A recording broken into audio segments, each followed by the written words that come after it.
The next time you're out getting Chinese food, pay close attention to what's on the table.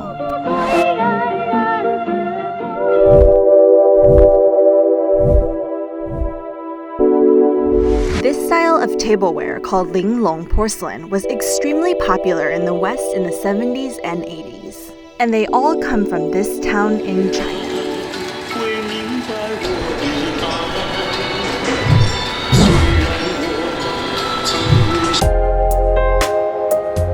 Guangming瓷厂从60年建厂以来，做到96年就分散解体，解体后全部都是用小作坊组织起来。Before economic reform, factories in China were all state-owned. The 1990s marked the beginning of large-scale privatization, and the Guangming Porcelain Factory was no exception. 国民瓷厂一直就是做青花玲珑。我到景德镇做青花玲珑的时候，有36家作坊在做，现在就是一家，主要是我一家做这个青花玲珑传统。我的日产量一天12000件。Linglong means exquisite in Chinese, and their trademark design is this translucent rice grain pattern. 我们这个光明制厂啊，就是全国、全世界也可以说是唯一一家生产这个玲珑瓷的这个专业厂家。Here's how it's made.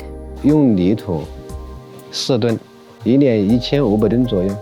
The clay is put into a mold, punched, and then glazed.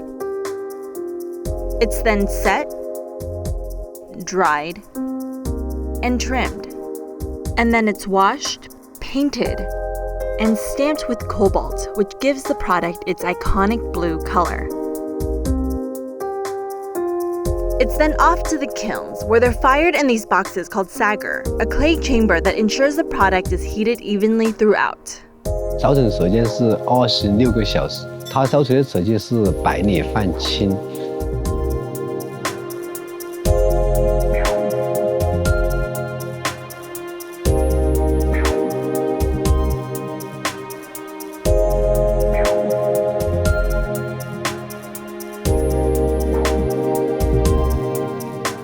But while these bowls were once ubiquitous, Liu predicts they will soon be a relic of the past.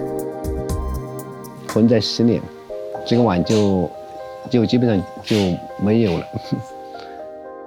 这个手工现在是没人学习，因为这个学习，比如说这个打这个窟，印这个花，要8年才可以上手。做瓷的商业应当还是要机械化，有机械化做的东西就基本上就传承的东西就慢慢少了，就少了。